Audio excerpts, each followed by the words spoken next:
The Military of Austria-Hungary, comprising the armed forces, war office, and intelligence organizations of the Dual Monarchy, served as one of the empire's core unifying institutions and primary instruments for defense as well as external power projection. The history of the Austro-Hungarian military begins when the Habsburgs established hereditary rule over Austrian lands in the 13th century and stretches until the fall of the Habsburgs at the end of World War I, during which time their armies were among the largest and most significant in Europe, though not as powerful as some of its contemporaries. The Military of Austria-Hungary's scale, resources, organization, technology and training were one of the central factors determining conferral of great power status on the empire for much of the 19th and early 20th centuries.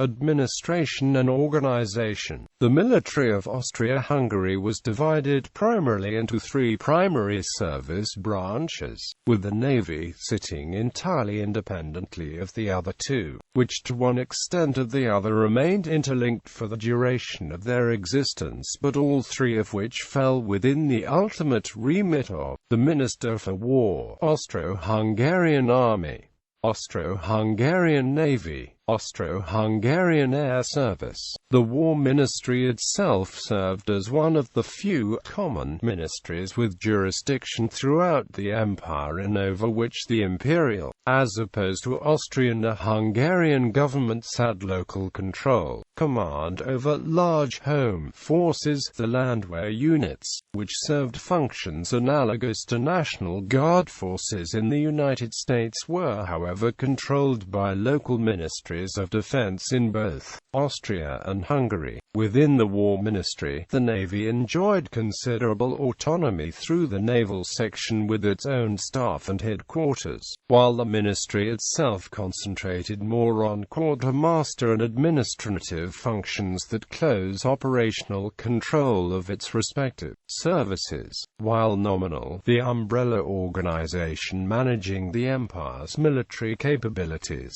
the War Ministry was not responsible for not only large state militia forces during peacetime but also an array of organizations such as the Evidence Bureau, whose remit fell within the Ministry of Foreign Affairs. The organization of units and forces among a plethora of different commands and bodies had the effect of instilling a number of organizational cultures, diffusing responsibility, creating competition between agencies, failing to develop inter-organizational efficiencies, and meaning that no one body had overall control of all military forces below the emperor in preparing for war. Below the Minister for War, separate staffs and commanders-in-chief oversaw the training, planning, and operations responsibilities of the respective service branches. In terms of the army, by 1914 it was divided among 16 military districts and comprising 325,000 active troops at all levels, as well as 40,000 Austrian landwehr and 30,000 troops of the Hungarian Honved. The Austro-Hungarian Navy maintained a number of naval facilities in the Adriatic, most importantly that at Pola, and possessed them 3 modern dreadnought-class battleships in 1914, as well as 3 modern pre-dreadnoughts and 9 older battleships and a range of other craft including cruisers,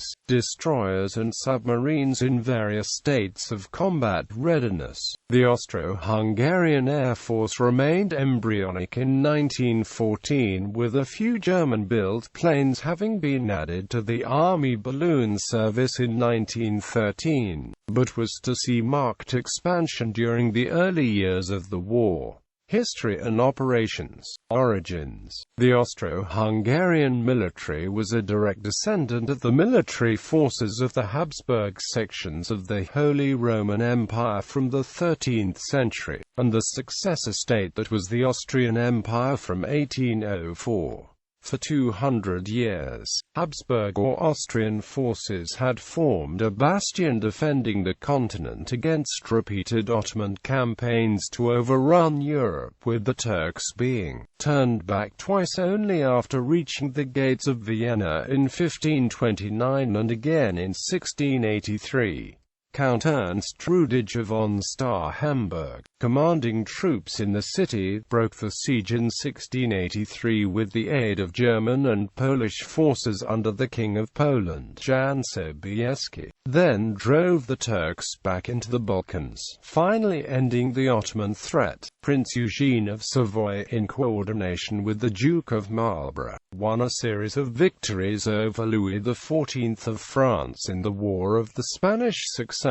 Wars fought with the Prussia of Frederick the Great over Silesia in 1740–48 and 1756–63 were less successful. The monarchy's military potential during the 18th century was limited by the emperor's dependence on provincial diets for recruits and tax receipts, while the nobles of the imperial lands who controlled the enslaved peasantry had no fixed obligation to provide soldiers to the Habsburgs. Austria was prominent in the coalitions that tried to contain Napoleon but was defeated in 1800, again in 1805 when Napoleon occupied Vienna after the Battle of Austerlitz, and finally after the Battle of Wagram in 1809.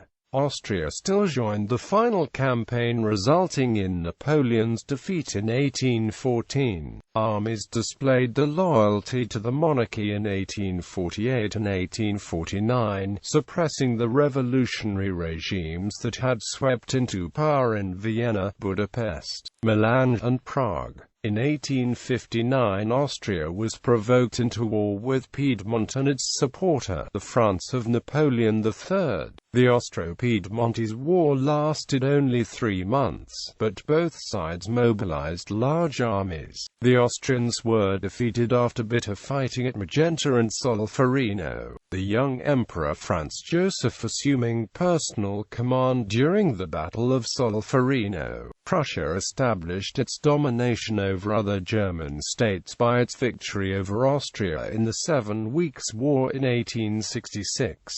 The critical battle was waged at Königgrätz. The Austrians, armed with muzzle-loading rifles, sustained 20,000 casualties and lost 20,000 prisoners. The battle overshadowed Austria's victories over Prussia's Italian allies at Custaz and in the naval battle of Lissa off the Dalmatian coast, in which a smaller Austrian fleet of ironclads overcame the Italians by ramming them. Following the end of the 7 Weeks' War, Austria experienced 50 years of peace until World War I broke out in 1914. In spite of the size and distinction in individual engagements, Habsburg armies of the 19th century had mostly known defeat in encounters with European major powers. They were often handicapped by uninspired or timid battlefield leaders. The principal cause of the failure was that Austria allocated the lowest proportion of its revenue to its military. Various political groups continuously blocked adequate expenditures on the army. For example, the Prussian infantry, using breech-loading rifles in 1866, had 4 to 5 times the effective firepower of the Austrian infantry. The constant economizing was also reflected in the poor training of conscripts and in the quality of the notoriously underpaid company-grade officers. Tactics, based on frontal assault with fixed bayonets, were outdated. The Quartermaster Corps had a reputation for inefficiency and corruption. The standing army consisted of 12 corps with 240,000 men in 1854. When mobilized, it expanded to over 800,000 and was the largest army in Europe. However, the speed of mobilization and the capacity to move troops to the scene of battle was worse than that of the Prussians, who made full use of the growing rail system. As a matter of policy, conscripts were assigned to regiments far from their homes. A call-up involved slow train journeys for reservists. Mobilization required 8 weeks, nearly twice as long as mobilization of the Prussian army, which was organized by region. The creation of Austria-Hungary under the Compromise of 1867 separated the empire into independent Austrian and Hungarian governments. Only the army, foreign affairs, and related budgetary matters remained with the emperor, who held supreme command of all forces in time of war. A new army law decreed universal 3-year conscription followed by a 10-year reserve obligation. In practice, only about 1 in 5 of those liable to service were called up, and many were sent on leave after 2 years. The army of Austria-Hungary has been described as a state within a state, in an empire of 10 nationalities and 5 religions, marked by ethnic conflict and sharp political and economic divisions. The army formed the only real bond among the emperor's subjects and the sole instrument through which loyalty to him could find expression. Nevertheless, Austria-Hungary gave the impression of being a highly militarized nation. According to British historian Edward Crankshaw, who noted that not only the emperor but most males in high society never wore civilian clothes, except when hunting. Select regiments of the army were splendidly outfitted, but, with a few dedicated exceptions, the officers, so magnificent on the parade ground, shrank from the arbitrament of arms as from an unholy abyss. In reality, Austro-Hungarian military spending remained the lowest among the great powers. More of its GDP went to wine, beer and tobacco than to the armed forces. Regiments were organized along linguistic lines, although German was the language of command. Ethnic factors did not prevent recruitment of non-German speakers to the officer corps of the regular promotion. Hungarians, Croats, Serbs, Poles, Italians, Czechs, Slovenes, and Romanians could be found in senior positions. In the more prestigious units, most field-grade officers owed their ranks to birth or wealth. In 1900, a majority of the officer corps in the Austro-Hungarian army were native German speakers, although only 1/4 of the empire's total population was German-speaking. During the late 19th and early 20th century leading up to World War I, the Austro-Hungarian military underwent a process of modernization in all service branches in terms of training, equipment and doctrine, although many traditions and old practices remained in force. As a result of the efforts, Chief of Staff Monte Cuculi and heir to the throne Franz Ferdinand, the Navy underwent considerable modernization with the commission of a number of new units, and specifically 3 up-to-date battleships delivered by 1914. The army too underwent gradual and constant modernization but maintained an unhealthy commitment to fortress warfare, as evidenced by concentration on giant artillery pieces and fortification building along the empire's eastern frontier. Although sometimes dismissed as fanciful and lacking touch with the realities confronting the forces at his disposal, as a Chief of General Staff, Conrad had ensured the army had remained vigilant and planning for war was at an advanced stage by 1914. Although it has been argued that reorganization and redeployment should have been sweeping in the aftermath of the Riddle affair. During the period of 1867 to 1914, Austro-Hungarian forces were stationed on a number of national and international assignments. Although the empire exhibited no colonial aspirations, forays abroad including the military occupation of Bosnia and Herzegovina, the Novi Pazar, the expedition to Crete and involvement in the Boxer Rebellion. At the start of the war, the army was divided in two. The smaller part attacked Serbia while the larger part fought against the massive Russian army.